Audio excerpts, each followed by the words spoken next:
Filipenses 4:2, queridos, diz assim: todos os santos vos saúdam, mas principalmente os que são da casa de César. Paulo, quando escreveu essa palavra, Paulo, quando foi inspirado pelo Espírito Santo de Deus para escrever a carta aos Filipenses, ele escreveu 13 cartas. Naquele momento, Paulo estava preso em Roma. A carta dos Filipenses foi escrita com Paulo em prisão. E ele, preso em Roma, disse aos Filipenses: todos os santos vos saúdam, mas especialmente, principalmente os que são da casa de César. E você sabe que Paulo tinha esse hábito, não é verdade? Se você ler todas as cartas de Paulo, você vai perceber que Paulo tinha o hábito de cumprimentar os irmãos da igreja para onde ele estava enviando a carta. E ele cumprimentava, às vezes havia uma lista de nomes, ele dava o nome das pessoas e cumprimentava todos eles. Quando ele escreveu para os Filipenses, estando ele preso em Roma, ele falou: olha, todos os santos vos saúdam, mas principalmente os que estão na casa de César. Os santos somos nós, não é verdade? A palavra diz que santo é todo aquele que aceita Jesus como Salvador e Senhor, ele se torna santo. E aí existe um processo de santificação para você continuar santo.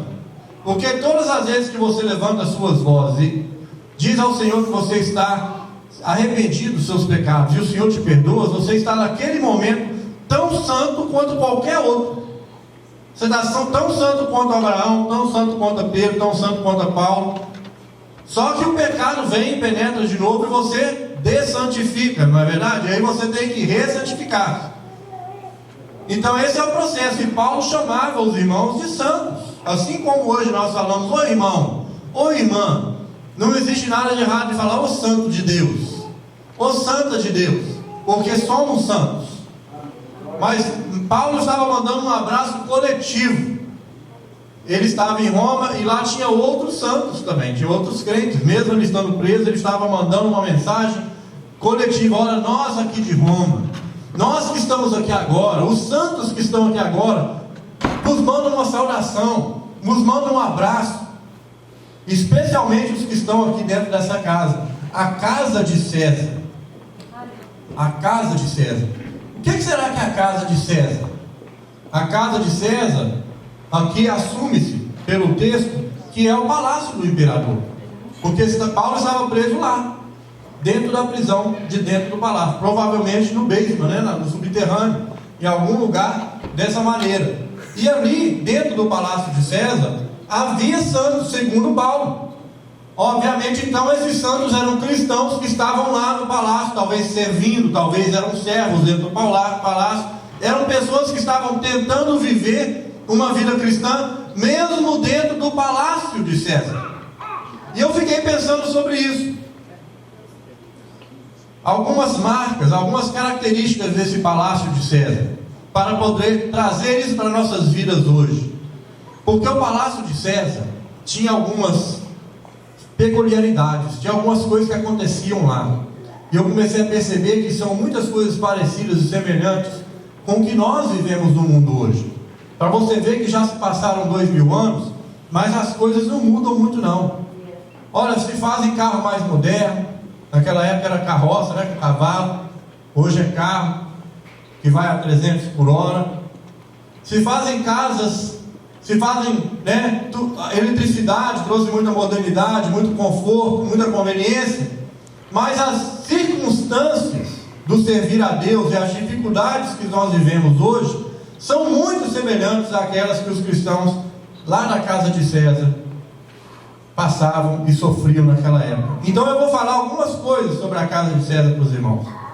A primeira coisa que você tem que entender sobre a casa de César, sobre o imperador, sobre o lugar onde o imperador romano, que naquela época César era o homem mais poderoso do mundo, assim como hoje, né? Acredita-se que o presidente americano, qualquer um que seja o presidente americano, é o homem mais poderoso do mundo. Por quê? Porque ele tem a quantidade maior de bombas, ele pode destruir qualquer nação, ele tem mais poder econômico do que qualquer outra nação, ele tem mais poder político do que qualquer outra nação. Então, resulta-se que ele é o homem mais poderoso do mundo.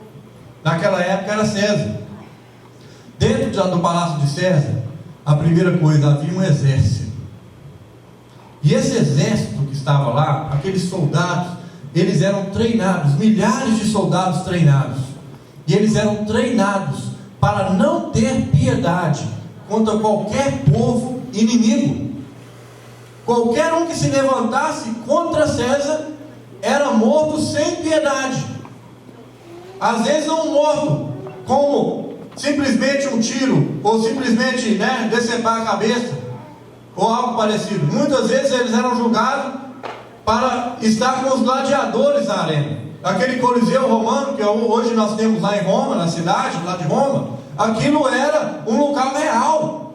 Ali aconteciam barbáries, ali aconteciam lutas de pessoas que estavam condenadas à morte.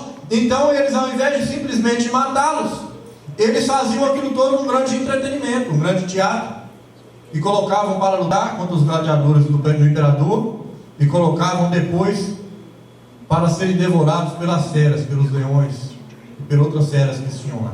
Então havia um exército, e um exército treinado para te matar se você se levantasse contra. Você imagina então o grau de tensão que os cristãos tinham que viver dentro daquele palácio. Não tem a expressão de pisar em casca de ovo? É por aí, porque eles poderiam ser mortos por qualquer vacilo. Outra coisa, no palácio, na casa de César, era que ali haviam templos, e nos templos haviam deuses, centenas de deuses, todos representados por estátuas, inclusive a estátua do próprio César. Então era um local com muita idolatria a Deus. Esse mundo que nós vivemos é um mundo cheio de idolatria. Até aqui você já começou a ver, olha, hoje não temos um soldado literalmente querendo nos matar, mas às vezes nós sentimos como se fosse, porque sentimos represálias, sentimos que somos abafados, obrigados quase a concordar com tudo, e qualquer coisa as pessoas podem te taxar de intolerante, de homofóbico, ou de qualquer outro nome qualquer. Lá também havia o Senado, o imperador romano, daquele sistema imperialista de César, havia um Senado, assim como temos um Senado aqui na América, e um Senado no Brasil, lá também havia um Senado, uma hierarquia, e todos aqueles homens que estavam ali, eles estavam manuseando o sistema político para se dar bem, para se impor contra o menor, para fazer com que as leis favorecessem os mais avantajados, os mais poderosos. Será que isso também não acontece hoje? Toda a corrupção que nós vemos acontecer, principalmente no Brasil, é difícil. Ali no Palácio de César havia muita iniquidade. Irmãos, não tem ideia, isso aqui não é nem falar de Bíblia só não. Se vocês abrirem e estudarem um livro que fala sobre história romana, vai falar que lá no Palácio de César haviam orgias, lá no Palácio de César haviam todo tipo de carnalidade que você puder imaginar. Talvez eles não usavam as mesmas drogas que hoje estão disponíveis para a sociedade moderna, mas havia também drogas à época. Havia uma iniquidade solta dentro do palácio. Haviam banhos públicos. Os poderosos, a classe de elite, tomavam banhos publicamente e se davam em orgias. Havia o circo. O circo era a arena dos gladiadores, como eu já falei, aonde haviam espetáculos que promoviam a morte, que faziam com que as pessoas lutassem até não ter força mais e depois devorados. Tudo isso estava presente na casa de César. E ainda assim Paulo falou: olha, os santos aqui da casa de César vos saúdam, te mando um abraço para vocês. E eu fiquei pensando, será que realmente hoje nós enfrentamos dificuldades que aqueles irmãos já não enfrentavam desde aquela época? Será que tudo só não muda um pouco de contexto, mas essencialmente é a mesma coisa? Ser cristão está se tornando muito difícil. E a Bíblia falou que isso aconteceria, que nós seríamos perseguidos, que nós seríamos, que teríamos um tempo difícil. Servir a Deus, servir a Jesus especificamente, tem se tornado um desafio. Mas aqueles irmãos estavam lá dentro do palácio de César, e eles conseguiram prevalecer, eles conseguiram de alguma forma manter a santidade dele, porque Paulo estava chamando eles de santo, e Paulo não era homem de ficar passando na mão do pecado, passando na mão na cabeça do pecado. Paulo era um homem muito firme em Jesus. Se você analisar o testemunho de Paulo, depois da conversão de Paulo, ele foi um homem muito reto,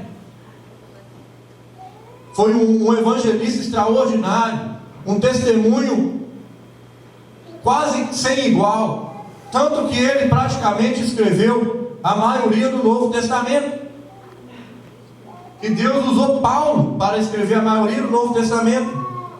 Eu não imagino que Paulo estava chamando os homens de santo, os irmãos de santo lá só para fazer média com eles. Eu não imagino que Paulo estava querendo, ganhar um pontinho, ser político. Eu imagino que Paulo estava falando de sinceridade.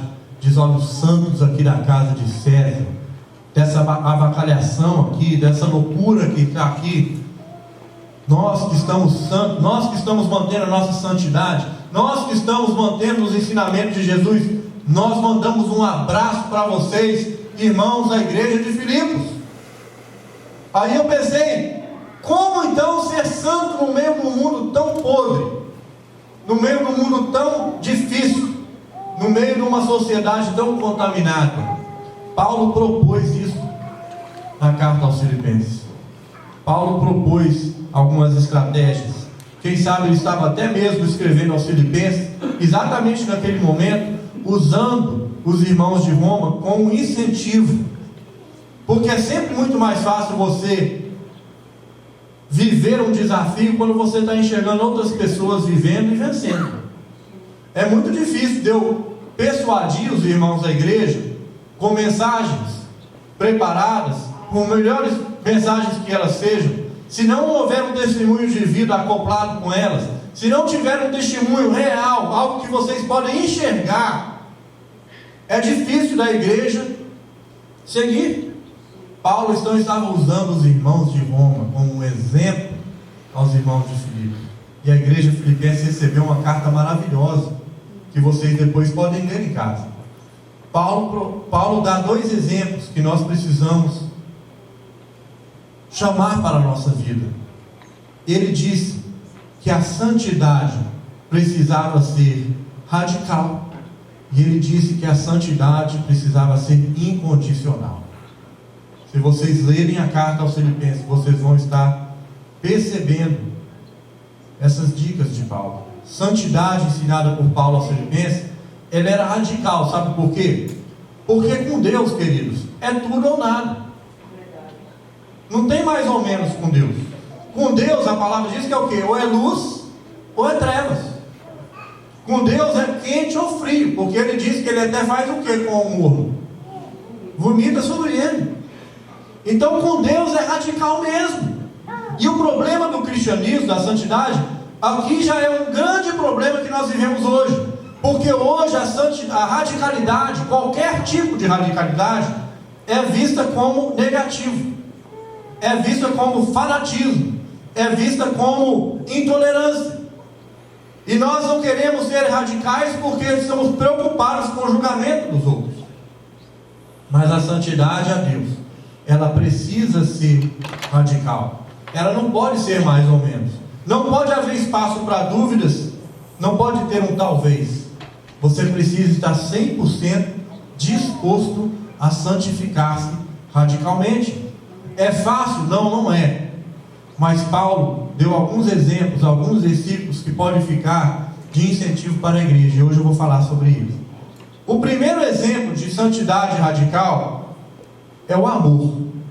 O que Paulo está falando sobre o amor? Em Filipenses 1:9, ele diz: e peço isso, que o vosso amor aumente mais e mais em ciência e em todo o conhecimento. O amor radical, queridos, ele é capaz de amar, de perdoar, de relevar qualquer ofensa.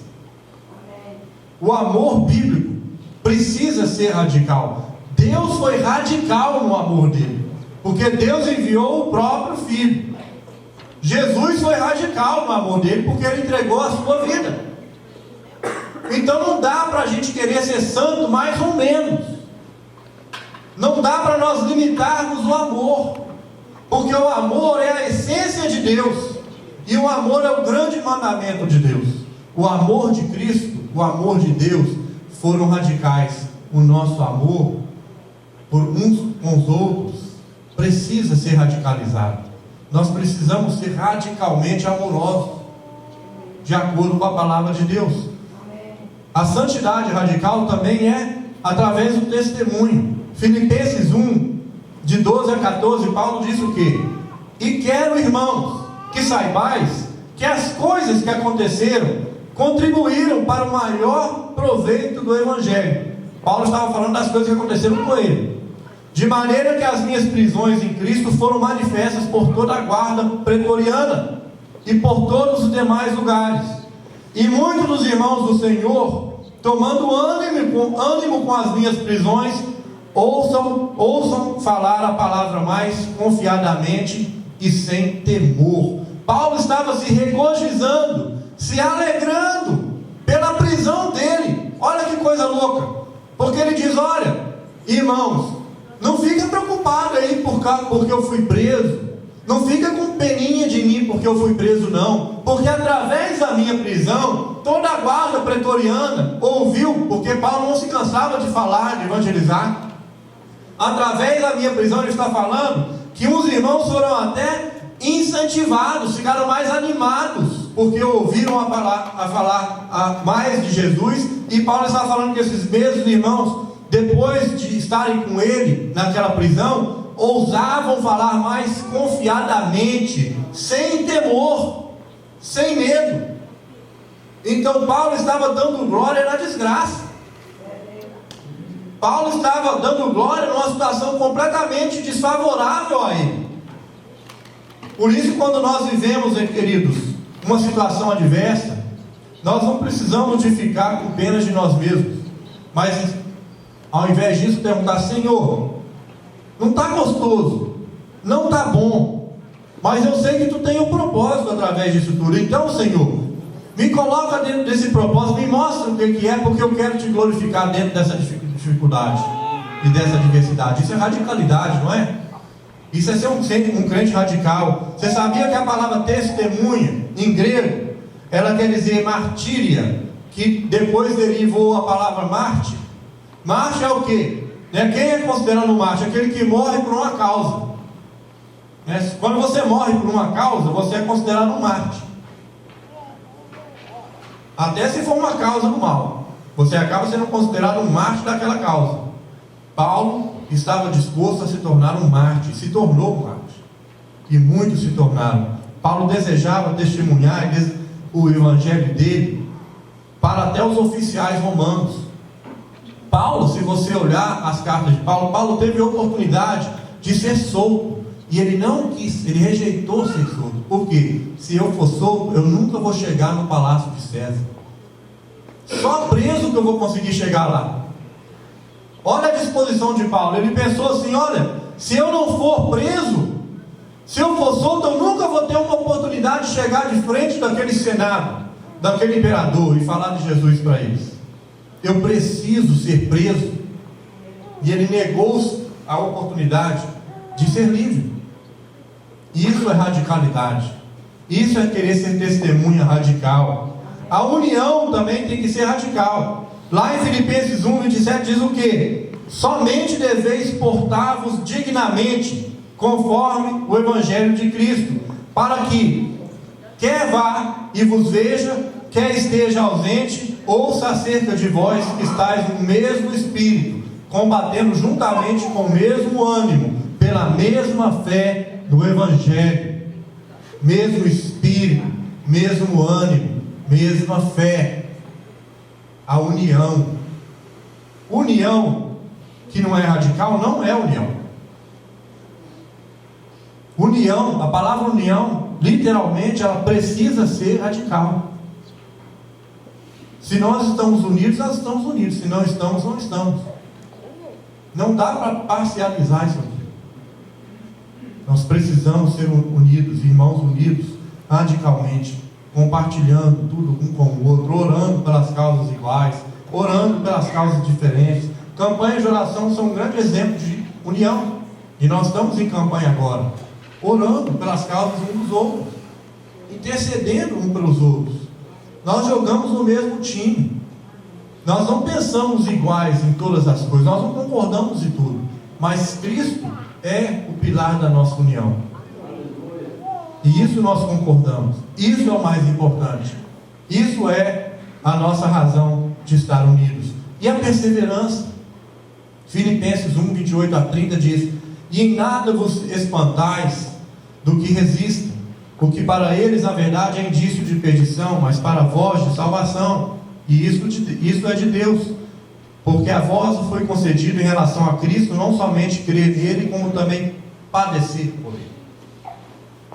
A perseverança tem que ser até o fim, sem temer dificuldade. Quem não tem perseverança no mundo de hoje não tem muitas vitórias, espirituais ou materiais, qualquer uma. Você pode escolher. Se você não tiver perseverança, nós não conseguimos muita coisa nessa vida. Você não consegue coisa nenhuma no trabalho, não consegue coisa nenhuma com relacionamento. Olha, porque no trabalho, se você não tiver, se você é patrão, você tem que ter paciência com os seus funcionários e querer investir neles, para que você os torne grandes funcionários que trabalhem para você com amor e com qualidade. Se você é empregado, você também tem que ter muita perseverança, porque todo empregado pensa às vezes em desistir, muitas vezes, porque o padrão deu uma má resposta, ou porque te tratou mal, fez alguma coisa que não foi justa. Mas se você não tiver perseverança, você vai andar de trabalho em trabalho, porque essas coisas estão em todos os lugares. Se você não tiver perseverança no seu casamento, quanto tempo você acha que ele duraria? Se você não tiver perseverança na igreja, você vai estar de igreja em igreja, e nenhuma vai ficar boa, nenhuma vai prestar. Então a perseverança tem que ser firme, e tem que ser até o final. A esperança vem muitas vezes acompanhada da humildade, e lá em Filipenses 2, 3 fala da humildade, fala: nada façais por contenda ou por vanglória, mas por humildade, cada um considere os outros superiores a si mesmo. Não atente cada um para o que é propriamente seu, mas cada qual também para o que é dos outros. Ser humilde é ter capacidade de suportar humilhação sem se exaltar. Ser humilde é considerar-se menor do que os outros. Ser humilde é dar o braço a torcer. Ser humilde é isso. E a humildade é citada por Paulo como um fundamento muito grande a ser um cristão radical. O esforço, Filipenses 2,16, retendo a palavra da vida para que no dia de Cristo possa gloriar-me de não ter corrido nem trabalhado em vão, e ainda que seja oferecido por libação sobre o sacrifício e serviço da vossa fé, folgo e me regozijo com todos vós. Se esforçar e sacrificar as suas próprias vontades em prol da obra de Deus, que é mais importante do que a sua. Santidade radical, ela ensina então um amor radical, sem limites, assim como foi o amor de Deus e de Jesus. Santidade radical, ela ensina um testemunho extremo, um testemunho que está disposto a ir até a morte, se for necessário. Santidade radical ensina que a união tem que ser sincera e plena e completa. Santidade radical ensina que a perseverança tem que ser constante nas nossas vidas. A humildade precisa ser tão grande que nós vamos conseguir suportar até mesmo afrontas e esforçarmos para vencer tudo. Amém? Isso é santidade radical. Isso é uma das coisas que Paulo disse que é necessário para que você suporte viver na casa de César. É necessário a santidade radical. Uma vez por mês eu vou participar ali também daquelas orgias. Olha, uma vez por mês eu também vou jogar na pedra nos irmãozinhos que estão lá no Coliseu. e vou lá me divertir. Uma vez por mês, né, eu vou me cair aí nessas festas, aonde estão, né, os banhos públicos. De vez em quando eu vou dar uma concessãozinha, né, a maioria do tempo eu vou estar santo, mas sometimes, de vez em quando, eu dou uma puladinha de cerca, não é verdade?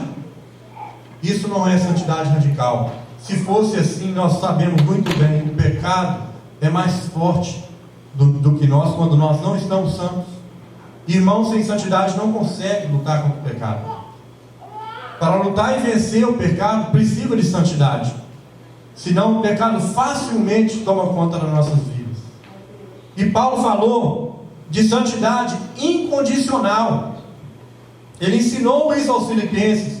Uma santidade incondicional, que ela não negocia com o erro, não abre mão do propósito de Deus. Essa santidade é incondicional. Para santificar-se completamente, é preciso se tornar incondicional na nossa santidade. Filipenses 2, 14 e 15 fala dessa fidelidade incondicional. Fazei todas as coisas, sem murmurações, nem contendas, para que sejais irrepreensíveis e sinceros, filhos de Deus inculpáveis no meio de uma geração corrompida e perversa, entre a qual resplandeceis como astros no mundo. Ser fiel incondicionalmente, apesar das circunstâncias que vivemos. Apesar de tudo, fidelidade tem que ser condicional. Qual o casamento que vai funcionar se houver condições para a fidelidade? Qual relacionamento? Qual projeto? Se a fidelidade não foi incondicional, a fidelidade de Deus foi incondicional. Jesus foi fiel até o fim no propósito de Deus, senão ele não teria conseguido vencer o mundo, vencer o pecado. Deus foi fiel até o fim, senão ele teria desistido. Olha, meu filho está sofrendo muito, vou trazê-lo de volta. Nós precisamos de ser imitadores de Cristo, diz o próprio Paulo. Então, o que Cristo fez, nós precisamos fazer. A obediência tem que ser incondicional. Filipenses 3,17: sede também meus imitadores, irmãos, e tende cuidado, segundo o exemplo que tendes em nós, pelos que assim andam. Sejam os meus imitadores. Olhem para o que eu estou fazendo e façam. Você já ouviu aquele ditado que o pai que corrige o filho fala assim: olha, faça o que eu faço, não faça o que eu falo, não o que eu faço. Nunca dá certo. É o pai que está fumando um cigarro e fala para o filho: você não pode fumar. É um pai que está enchendo a cara, mas fala para o filho: não beba. Nós não podemos liderar, nós não podemos ser condicionais na nossa obediência. Porque obediência condicional não é obediência verdadeira. Nós precisamos obedecer a Deus sem condições. Assim como o filho obedeceu ao pai até o fim. Assim como Jesus foi obediente até o fim. Até o limite dele ele foi testado. Tanto que ele disse: Pai, se possível for, afasta de mim esse cálice, mas que seja feita a tua vontade e não a minha. Naquele momento ali, Jesus não estava muito afim, mas ele superou, porque ele foi incondicional. O sofrimento do corpo dele não se tornou uma desculpa. A angústia que ele estava sentindo, lembre-se que ele tinha até pedido os discípulos para estar orando por ele, e ele foi lá e eles estavam dormindo. Ele estava angustiado, ele estava sofrendo, ele sabia o que estava por vir, ele estava titubeando, ele estava fraquejando, e o que fez Jesus vencer foi ele orar, entregar ao Senhor as fraquezas, porque ele veio ao mundo como um homem, ele foi testado em todas as coisas, mas ele jamais pecou, porque ele tinha intimidade com o Pai, e ele recebeu autoridade por causa disso, ele recebeu unção por causa disso. Foi a obediência incondicional dele que ganhou ele o status que ele tem.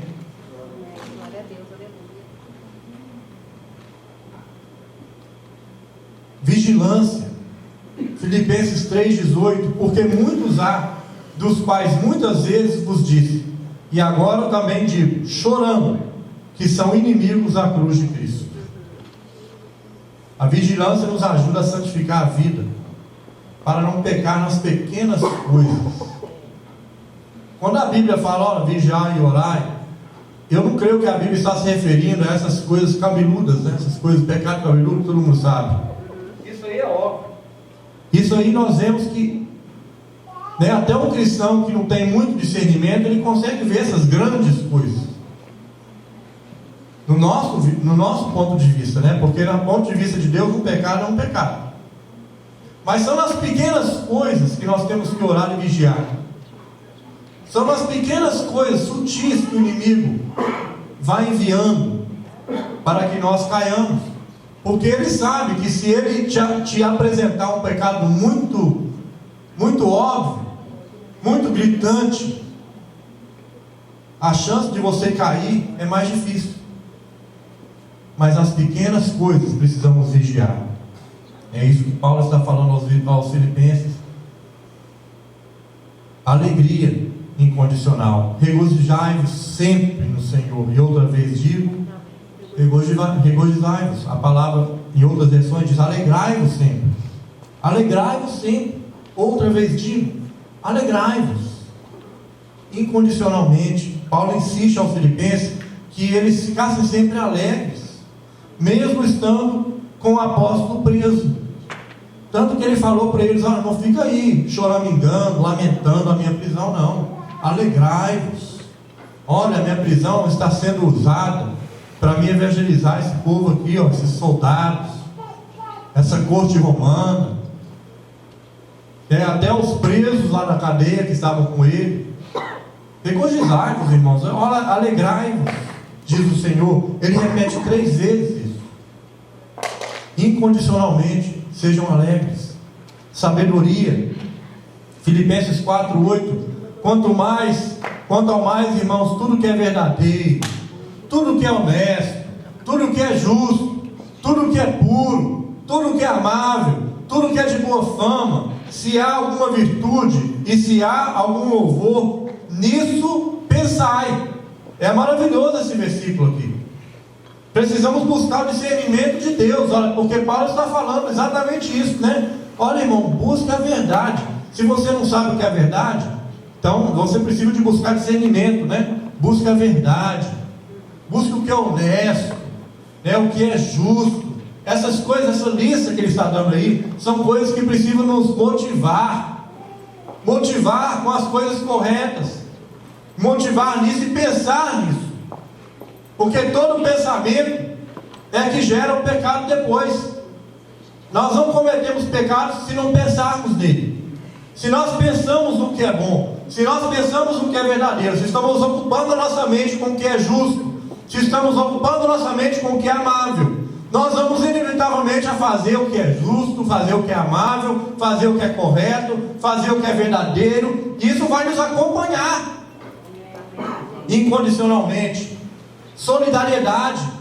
Filipenses 4:18 diz, mas bastante tenho recebido e tenho abundância, cheio estou, depois que recebi de Epafrodito o que da vossa parte me foi enviado, como cheiro de suavidade, sacrifício agradável e aprazível a Deus.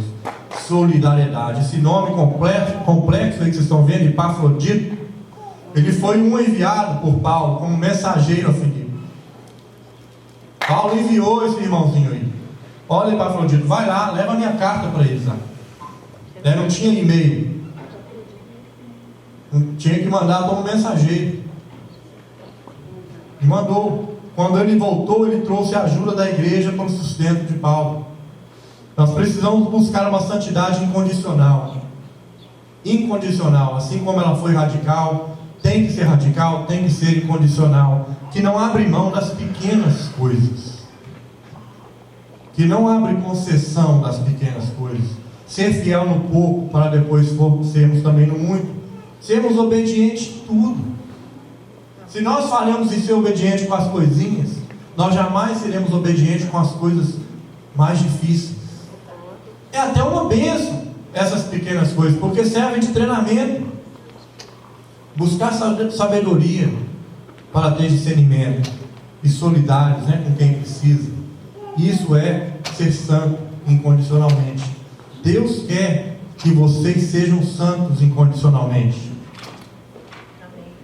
Deus quer que vocês sejam santos radicalmente. E nós precisamos disso, queridos. Nós precisamos disso. Porque sem isso aqui nós não viveremos uma vida plena. Se é para ser santo, então vamos tentar ser santo da melhor forma possível e buscar isso. E eu sei que nós não somos capazes, ninguém aqui é capaz de fazer isso só pela força do braço. Eu vou ser santo a partir de hoje. Não consegue. Mas é falar: Senhor, eu entendi a tua palavra, Senhor, e eu desejo que isso aqui seja verdade na minha vida. Eu desejo ser santo dessa maneira. Eu desejo, eu quero. Me ajuda, Senhor. Me ajuda, porque eu não tenho capacidade, eu não tenho força para isso aqui sozinho. Eu não tenho condição de lutar contra as minhas tentações sem a tua ajuda. Eu não tenho condição de suportar todas essas coisas sem a tua ajuda.